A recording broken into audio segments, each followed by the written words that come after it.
Hey everyone, and welcome back to the channel for another video on WarThunder. In this one, we're going to be looking at the HARRIER FRS1. Probably the most fun squadron vehicle I actually have got so far. And truthfully speaking, I do think it is probably one of the strongest squadron vehicles out there at the minute. So let's have a quick look at it, see what you get, then we'll get into the gameplay and chat more about it, why the gameplay is going on in the background, because truthfully speaking, this plane was a gem to fly. Like, the gameplay in the background, I was quite shocked that I nearly got a double ace on realistic battles. Couldn't believe it. 8 kills. And truthfully speaking, the last kill was a bit heartbreaking, but it was cool. So, I'm not going to spoil it. The last kill I liked. It was interesting, put it that way. And the guy is a lucky bugger. Can't say the word I was going to say or get demonetized. Anyways. With that there, everyone, what do we get with the HARRIER at the start? So, when you unlock it, the first missiles you get are M9Gs. Not the best missile at 10.7, but still a very capable 18G missile. Can't be bad too. However, as you go along and upgrade, you do get access to M9Ls, bombs, and RN rockets, which are pretty much just small high explosive rockets. Great for killing light targets, So, this is the layout of the upgrade. So, as you can see, M9Ls are a tier 3 upgrade. It's not too bad. It's not like it's tier 4, but it would be nice to have it at tier 2 just to be a bit more cheeky since it's a squadron vehicle. But it is fair that it is a tier 3 upgrade, as they are probably the most potent IR missiles in the game. The M9Ls are absolutely incredible. Now, there's times where I'm sitting scratching my head out. I'm like, what the fuck was that missile doing? But yeah, they're a very capable missile. So with this here, they do come with nice wee payload, 5,000 pounds worth of bombs, 4 M9Ls, or you can carry 1,000-pound bomb. I think it is 72 RP rockets, 10 mil of penetration, but they've got 600, they're TNT equivalent 700 gram explosives, so they're great for killing light targets.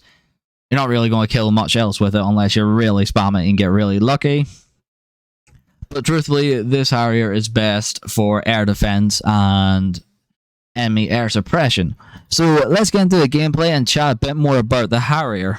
So first off, before we get into talking with the HARRIER, I want to apologize as there will be no more streams after Friday night, as I will be going to a United Nations meeting for the next week.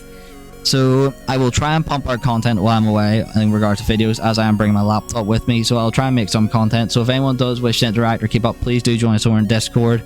Try and get an active Discord community, so yeah, links are down in the description. So with that, everyone, let's get into talking a wee bit about the HARRIER FRS1, and we'll start off talking about the engine, as the engine in this plane was truly revolutionary and amazing in every aspect. So for the HARRIER, we get the cracking Rolls-Royce Pegasus Mark 103 engine with an outstanding thrust to weight ratio. So the max thrust of this thing in flight is 9,150 kgf. Max at takeoff is 9,710, which is holy shit. I'm not too sure why it works that way, where you get more in takeoff. I'm not too sure on that one.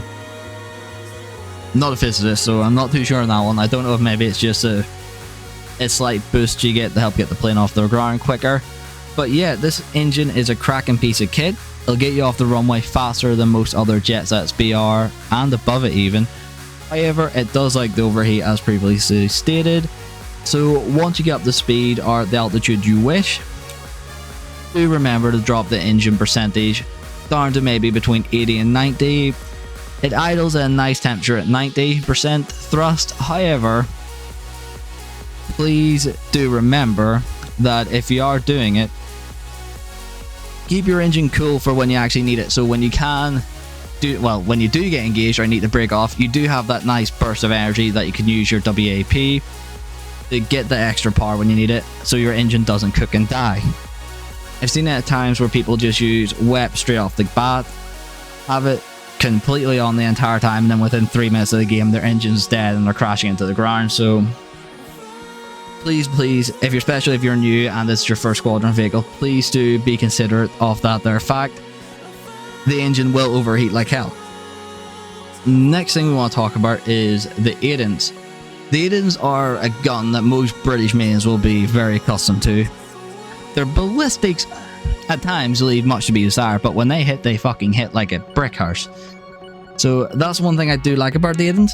They are mounted under instead of in the nose, so it does make it a wee bit more awkward to aim. You do have to get a nice bit of lead. However, when they hit their target, yeah, it is not surviving. It will genuinely break it apart. So that is a one handy thing about the Aidens. When they hit like a brick house. And I think many people who play Britain main will agree the Aidens hit hard. So another unique feature that this Harrier gets is the radar at the front.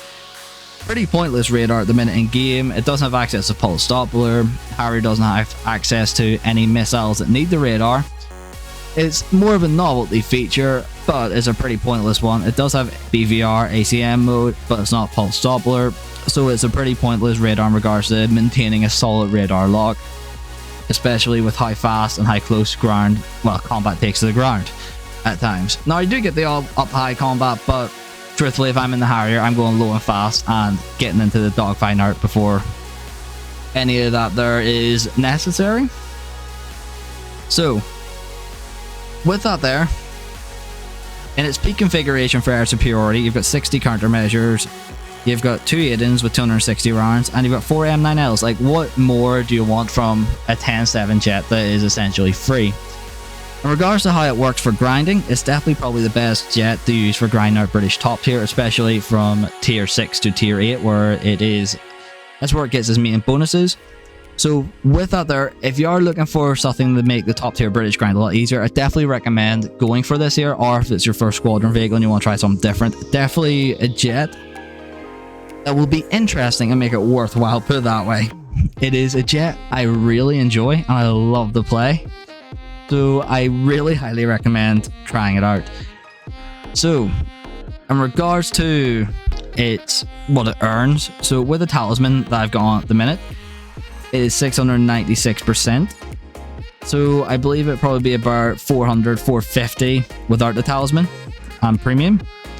So it's nearly 700% research bonus and 450 SL. So it is excellent in regards to its earning potential.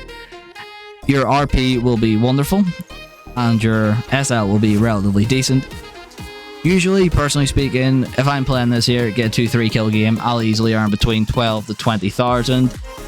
In that 8 kill game, because we lost, I still earned 25,000, 26,000 XP, which was excellent. So yeah, it's definitely worthwhile trying out. In regards to its repair cost is staggering, unfortunately. It is a whopping 16,656 silver lions, which is fucking insane, considering you're getting 8k kill, maybe 11k depending on the BR difference and what you're killing. It's weird, I've noticed that some planes I get like 5k kill and other planes I've got 11k kill. I don't know why, but I'm guessing it's maybe modeled on what battle rate in the plane is in regards to your plane. So yeah, I'm not too sure on that one. So getting the more nitty gritty stats, your 1 second burst mass 10.42 kilos is quite a hefty burst. They're not the fastest firing guns out there, but they put the lead down the range relatively quickly, so do be careful with your ammunition. Burst the guns, don't hold the trigger down, as you will run out very, very quickly. It's not as fast firing as a Falcon or the GSH, but they are very fast still, so you will run out of ammunition very quickly. Just tap, tap, tap, make adjustments. That's why you've got tracers. Best advice on that one I can give you, especially when people are coming up from having 5,000 7.7s and 1,550 cal rounds to suddenly only having 260 cannon rounds. So definitely burst it. In regards to its turn time, it does feel a lot better than it actually says it is statistically. I've noticed out there with an expert crew that this plane, when it's got speed, can turn excellently. Even at lower speeds, it still can turn pretty decently with flaps and vector thrusting. Vector thrusting makes this plane more maneuverable than it should be. So yeah, it definitely, even though it says it's got a turn time of 32 seconds, You still can pull tight turns, but don't be expecting it to happen all the time. You have to have very specific conditions to be able to pull a really tight turn. It is good though. It can hold its own in a dogfight. Just try and avoid them. You've got excellent missiles, powerful engines. Just try and dictate the fights. With that there, it's rate of climb now. It definitely doesn't feel like only 87 meters a second. It definitely feels more about 130, 140. But the rate of climb in this thing is excellent. If you really need to, you can climb up to 1200 meters very easily. You can climb up to 5000 meters very easily. You can go that way if you want, but 9 times out of 10 you're going to get hit by a Phoenix or a Sparrow that will slap you there very, very fucking quickly. So personally speaking, that's why I go low and fast to avoid that, but you can gain the altitude if you want. I've seen people in realistic battles on the ground hover over the battlefield and drop guided, well, sorry, it's not even guided bombs in this, it is dumb bombs in this one on people. I've seen on the GR7 people do that there, and they drop guided paveways. I'm pretty sure Fly Daily done that. So yeah, definitely it's something I would highly recommend looking into in regards to this jet. It is more an air superiority, an air defense fighter for your team. It is one of them planes I wouldn't highly recommend for ground realistic. You could use it, but it's definitely more better suited in regards to gaining air superiority with your M9Ls with a very limited cast capability. But it is capable, I'm not going to deny it. So to round things up, if you're looking for your first squadron vehicle and you want something different, definitely get the Sea Harrier. If you're looking for a grinder and you're willing to stick a talisman on it for a cheap premium, 100% go for it. You will not regret it in any aspect. If you're looking for just to spend your research points, yeah, I can't badmouth this plane. It's excellent for what it is, especially its battle rating. But yeah, with that there, everyone, I'd like to round things up now as I've rambled on for a lot of this video. Hope you all enjoyed the gameplay in the background, by the way, as it was a very interesting game, put it that way. Anyways, with that there, if you haven't joined us in Discord, please do. I'm going to post some, I'm hopefully going to get loads of photos on my way as well, so I'm going to post them in the Discord. If anyone hasn't, please do join us in Discord. I'm trying to get it nice and active, so please do join us there. If you enjoyed the video, please like, subscribe, and join us in Discord as well. I'm trying to push the Discord. My apologies. And with that there, everyone, thanks again for watching, and I shall hopefully see you in game over the next week or two, and hopefully the streams will resume whenever I'm back, well, in April, fingers crossed, touch wood, nothing goes wrong. Anyways, with that there, everyone, good night, good luck, and I shall hopefully see you in game.